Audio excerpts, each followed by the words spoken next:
Para sahabat, Abah Menel bersama saudara saya Ustadz Nasihin, YouTuber yang lagi kondang nih, YouTuber penggerbek dukun santet ya.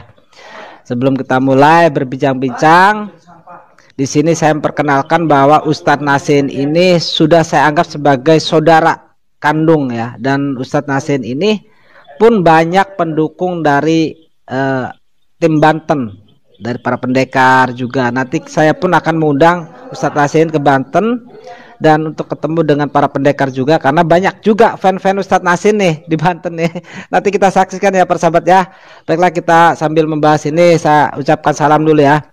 Assalamualaikum warahmatullahi wabarakatuh. Ustadz Nasihin. Warahmatullahi wabarakatuh. Gimana kabar sehat? Saya Abah Menel. Dapat grogi. Jadi ini para sahabat, Ustadz Nasihin sebagai YouTuber yang saya anggap profesional dan namanya sudah luar biasa membooming. Dan kenapa saya mengagumi dia dan saya anggap sebagai adik, karena dia itu masih ibarat orang tuh legowo ya, legowo dan tidak pernah mengusik konten-konten kreator yang lainnya. Itu yang bisa kita ambil hikmahnya ya. Dan seorang Ustadz Nasihin juga, dia di dalam dunia konten YouTube-nya sebagai edukasi, dakwah dan sebagainya di situ. Dan mungkin buka pengobatan ruqyah dan sebagainya mungkin ya Ustadz ya. Ya betul Pak. Nah, di sini kan sekarang nih Pak Ustadz, kita ingin membahas masalah boomingnya para YouTuber kok sekarang nih ngaku spiritual gitu ya, tapi kok saling menjatuhkan gitu loh. Nah, sedangkan kita ini sebagai spiritual itu yang membuat konten sebagai konten kreator yang tujuannya mengedukasi dan dakwah gitu loh. Ya betul gitu. Pak. Tapi kok sekarang ini ada oknum yang seolah-olah menggiring opini seolah-olah dia itu yang paling bagus YouTube-nya dan seolah-olah paling real dan maha benar gitu ya kan. Nah, ini kan tidak bisa, artinya buat contoh kepada masyarakat kok sesama spiritual gitu loh, sesama konten kreator yang tujuan edukasi dan dakwah, tapi menghasut untuk mengadu domba para netizen atau masyarakat. Ini kan kalau menurut kita kan nggak bagus nih Pak Ustadz. Iya. Nah, kalau menurut Pak Ustadz gimana ini supaya bisa menyadarkan para netizen supaya saling bisa menghargai gitu loh. Sedangkan ketika netizen sudah terhasut dengan orang yang iri dengki, mereka ikut-ikutan menghasut, dia dapat dosa iya tapi nggak dapat uang. Lah sedangkan YouTuber yang menghasut dapat dosa tapi dapat uang dia. Kan yang rugi netizen itu loh. Iya, iya. Untuk selanjutnya silakan Pak Ustadz Nasihin, saudara saya ini, untuk mengedukasi terhadap masyarakat agar lebih bijak dan bisa saling menghargai gitu. Tapi kita di sini lebih ini Pak ya, kita ngobrol-ngobrol santai aja ya. Ya santai aja. Kalau ada fan dari sana tipping ngegas ya saya gas. Iya, mungkin 15-20 menit sahabat-sahabat ya. Ini sebelumnya sahabat-sahabat yang sudah menonton ini di tap-tap layarnya dulu ya. Semuanya yang sudah menonton, ini kan baru sedikit ini. Semuanya pada tap-tap layar, disentuh layarnya ya. Ini sekalian saya ngobrol-ngobrol santai juga dengan Abah Menel dari Banten, ya Pak ya. Abah Menel dari Banten. Silakan, dan saya dari Lampung sahabat. Jadi kita di sini cuma mau ngobrol-ngobrol aja. Mungkin sahabat-sahabat juga lihat ya, kok di YouTube itu spiritual penggerbek dukun santet yang seharusnya mereka saling menyatu, saling mendukung, tetapi kok ada oknum-oknum penggerbek dukun santet juga yang memang dia ngerasa dirinya paling hebat, paling sakti, paling tinggi, dan yang lainnya semuanya palsu. Nah itu tidak secara langsung berarti oknum seperti itu dia bukan orang yang baik sahabat ya, bukan orang yang baik dalam kondisi bermain YouTube. Jadi tidak secara langsung dia ingin dipandang baik sendiri, sedangkan yang lain itu seolah-olah di bawah dia. Jadi jangan seperti itu sahabat ya. Yang namanya bermain YouTube itu kita saling mendukung semuanya ya. Yang di bawah, yang di atas semua saling mendukung, karena memang tujuan mengkonten itu kan yang pertama itu ada hiburannya, yang kedua ada edukasi. Yang mana edukasi itu diberikan untuk masyarakat yang ketika menonton channel itu ada nilai-nilai positif yang bisa diambil, maka itulah yang dikatakan edukasinya. Tapi kalau tidak ada nilai positif yang diambil, hanya sebatas hiburan saja ya, itu memang konsumsi YouTube untuk hiburan juga sahabat ya. Tapi kalau sudah ada spiritual yang ribut-ribut, tapi ributnya ini bukan di konten, tapi kalau di konten kan tidak apa-apa sahabat ya. Tapi kalau sudah sampai ke ranah pribadi, artinya YouTuber semacam ini dia harus harus kita lawan juga sahabat, harus kita lawan mau secara pribadi atau secara konten kan gitu. Benar nggak Abang Mendel? Ya benar gitu. Karena di sini saya akan menjelaskan ya. Kenapa saya menganggap Pak Ustadz Nasin sebagai adik? Satu, Ustadz Nasin ini juga mengikuti jejak seorang Kang Ujang Bustami. Ujang Bustami, Ustadz Nasin ketika dipansosin oleh YouTuber yang lain, dipakai fotonya, dipakai nama itu tidak bermasalah. Justru senang, bangga menjadi berkah untuk YouTuber yang lain. Cuma ini ada satu oknum YouTuber penggerbek dukun hanya dipasosin dengan yang lain itu udah kuar-kuar. Ya. Tidak sadar diri ketika dia YouTube-nya masih kecil, dia itu paling gemar memansosin Ujang Bustami, memakai tamal Ujang Bustami, foto Ujang Bustami, nama Ujang Bustami. Giliran udah besar seperti ini, sok-sokan gitu loh. Sok benar apa meluruskan, nggak boleh pansos lah sebagainya. Padahal itu dia dulu tuh gemar sekali. Jadi orang yang seperti itu sama dengan orang yang munafik kan gitu. Dan saya juga di sini sekalian nih mengingatkan juga buat sahabat saya Ustadz Nasihin, buat sahabat saya Kang Ujang Bustami agar berhati-hati dengan benalu yang akan menghancurkan dirinya. Karena orang ini oknum ini dulu pernah diangkat dengan Mamas Karyo, terus setelah udah naik dimusuhin, dihancurkan gitu loh, dimaki-maki, dijatuhkan. Dan yang saya khawatirkan juga ini saya ingatkan pada Ustadz Nasihin, pada Kang Ujang Bustami, ketika dia mulai mendekat, hati-hati, khawatir nanti begitu dia udah naik kita ditinggalkan, dijatuhkan juga berdasarkan pengalaman yang sudah ada begitu. Itu kan kalau menurut saya, kalau memang tujuan edukasi dan dakwah, membawa sholawat, dalil dan sebagainya, kalau tujuannya untuk menggiring opini, ya kan, menghasut orang lain, untuk membenci orang lain, itu bukan edukasi, bukan dakwah. Jadi jiwa spiritualnya itu nggak ada gitu loh. Bukan seperti itu, Ustaz. Jadi kalau ada orang semacam kayak gini, bah, dia itu mau berdiri sendiri, bah. Jadi kesannya mau berdiri sendiri, tapi yang lain itu dianggap rendah gitu. Itu karena miris ya, miris Pak Ustadz. Mirisnya gini, mirisnya dia takut miskin. Mirisnya takut miskin, takut YouTube-nya sepi. Kenapa saya katakan miris takut? Kalau dia tidak takut, ngapain menjatuhkan orang lain untuk bersaing gitu loh. Menjelekkan konten orang lain. Takut terbongkar bahwa kan ada pengakuan di dukunnya itu, dia mengatakan yang asli cuma dia saja, tapi yang lain itu palsu. Kalau untuk terbongkar atau tidaknya, saya katakan ya saya sebut nama aja ya, GNS. Kalau dia real, orang saya bisa melihat dengan mata kepala saya sendiri. Saya kan pernah kolab dengan dia waktu Kidarto. Saya sebut nama aja nggak apa-apa. Ini kan masalah edukasi.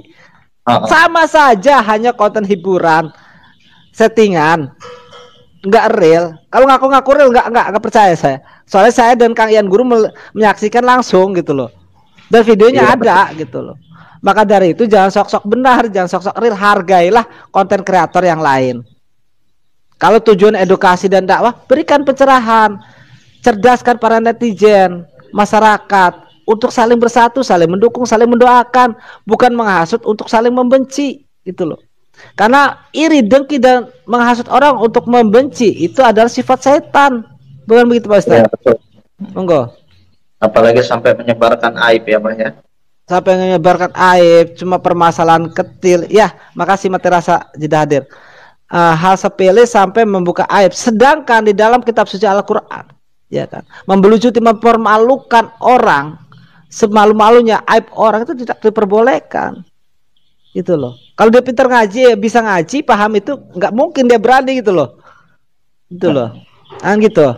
Makanya mudah-mudahan di sini masyarakat bisa lebih bijaksana untuk menilai orang, mana sih orang ini yang cuma hanya menghasut, mensugesti untuk membenci orang, dan mana yang benar-benar merangkul untuk bersatu, untuk saling mengedukasi dan memberikan pencerahan terhadap masyarakat gitu loh.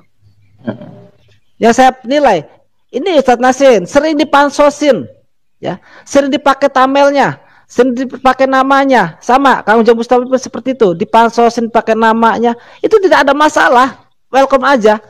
Justru mereka senang. Ustadz Nasin senang, Ujang Bustami senang. Berarti mungkin kalau konten kreator yang lain pasos dengan Ustadz Nasihin, dengan Ujang Bustami ramai, itu kan suatu keberkahan buat mereka dan suatu keberkahan juga buat Ustadz Nasihin.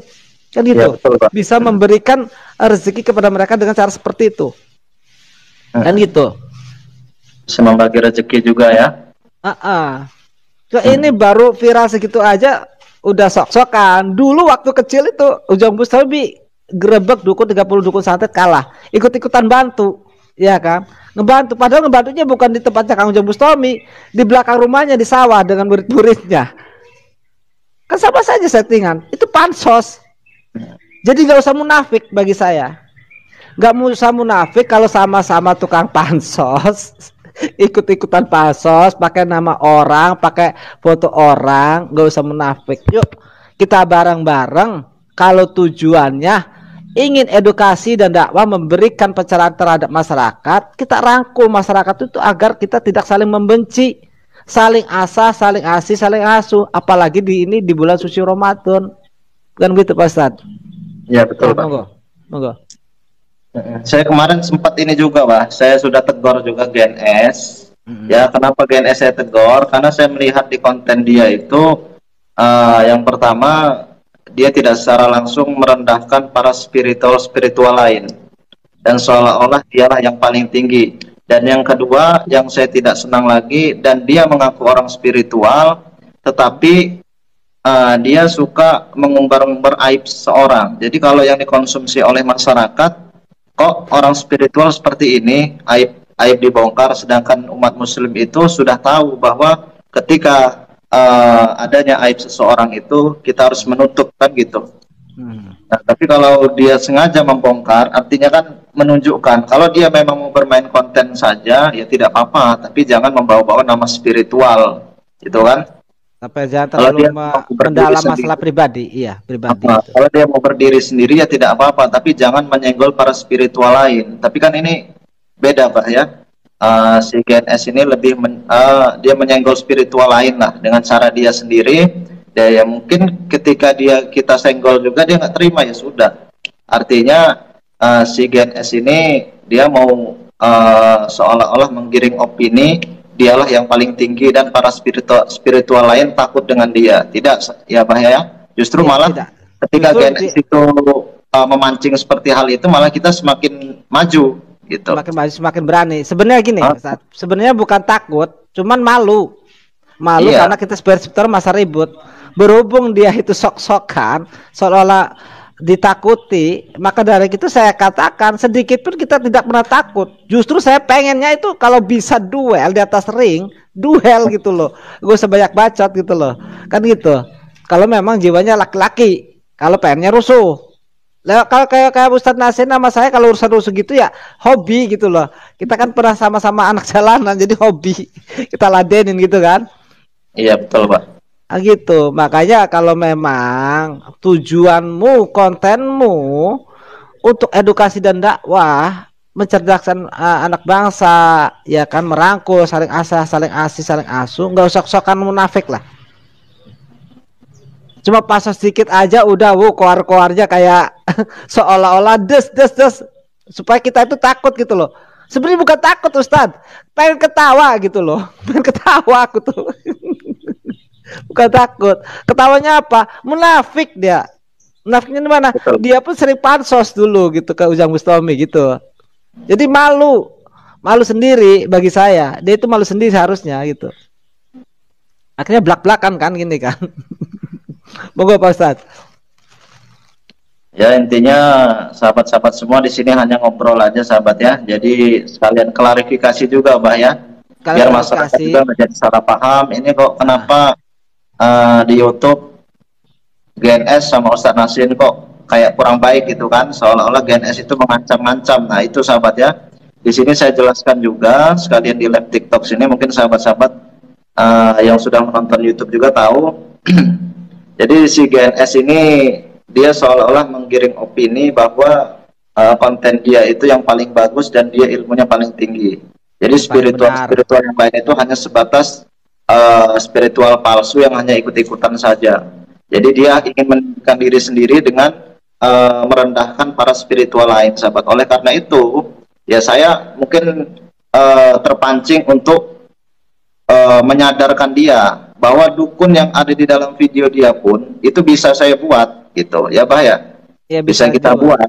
Nah, bukan bertujuan untuk pansos, bahkan untuk menegur dia biar dia tidak mengatakan bahwa yang asli hanya di dia saja, gitu. Iya.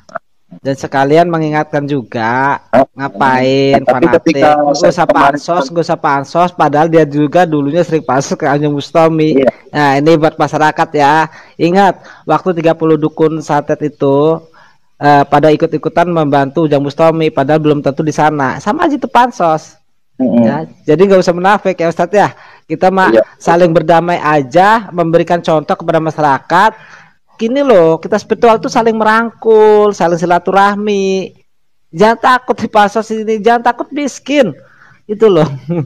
Karena harta itu hanya titipan, itu loh. Ketenaran itu hanya titipan, bisa jadi ketenaran itu hanya ujian yang akan menimbulkan sifat puji diri, sombong, angkuh dan sebagainya. Hati-hati. Tuh. Monggo Pak Ustadz. Ya mungkin ini aja Bah ya, mungkin penjelasannya nggak terlalu panjang. Ya pada intinya kalau kita semua mau spiritual menyatu dalam kondisi baik. Dalam kondisi baik bukan berarti ada hal-hal keburukan di belakang ya Bah ya. Iya. Kalau mau seandainya mau ribut pun ribut hanya sebatas di konten saja. Bukan kerana pribadi yang memang harus diselesaikan secara di alam nyata, bukan di konten lagi. Gitu, Pak. Kalau udah menyangkut pribadi ya udah, kalau gentle ketemuan, data sering, simpel kan itu. Gak usah banyak baca, bukan gitu Ustadz. Makanya sih GNS ini lagi saya ini juga, Pak. Lagi saya perhatiin, dia ini hanya ngebacot di YouTube saja, apa di dunia nyata juga, gitu, Pak. Itu kayaknya di YouTube aja nih. Dulu jawab waktu si ini. Kan, kalau di YouTube saja kan dia terlihat seolah-olah ilmunya tinggi, seolah-olah yang lain YouTuber mau dilawan semua gitu kan. Ya orang sama admin PSSI yang dari Lampung aja katanya ngajak pecakdor ketemuan mana? Nggak ada. Iya. Kan gitu. Seandainya misal iya dia ngajak ketemu dengan Ustadz Nasin, adu jotos, 100% saya milih Ustadz Nasin loh. Nggak hitungan 1 jam, apalagi hitungan berapa menit udah tepar. Kalau mau pilih-pilihan, mau taruhan, ayo. Kan gitu. Udah Pak Ustadz Nasin, karena udah sore, silakan untuk menyampaikan nasihat-nasihat kepada netizen agar lebih bijak dan bagaimana mungkin Ustadz Nasin lebih paham dan sebagainya. Monggo. Ya untuk para sahabat-sahabat semua, khususnya untuk para sahabat-sahabat TikTok, di sini saya akan menyampaikan yang mana para spiritual itu membuat konten dengan tujuan untuk edukasi ataupun juga hiburan. Kalaupun terjadi adanya salah paham, ya mungkin itu sebatas di konten saja. Cuman kalau memang ada suatu hal-hal negatif yang terjadi para spiritual yang sifatnya pribadi, ya seharusnya tidak ada ranah pribadi yang disebarkan di konten. Tapi kalau sudah disebarkan di konten, artinya sahabat perlu mengambil nilai positif. Sahabat perlu bijak lagi, bisa membedakan mana spiritual yang bagus, mana spiritual yang memang mereka hanya mencari ketenaran saja, gitu sahabat ya. Ya intinya semua tujuan para spiritual membuat video itu untuk hiburan maupun edukasi. Jadi untuk para sahabat-sahabat cukup diambil nilai positifnya saja. Gitu. Baik para sahabat, mudah-mudahan bermanfaat ya. Mudah-mudahan kita semua para spiritual bersatu, saling sadar diri, nggak usah sok-sokan. Nanti giliran dilawan nangis. Terima kasih buat para sahabat ya. Buat para sahabat fan-fannya Ustadz Nasin juga, dan buat para sahabat Abang Menel, silakan kunjungi Ustadz Nasin karena kontennya itu bertujuan edukasi dan dakwah. Terima kasih ya semuanya. Terima kasih Pak Ustadz.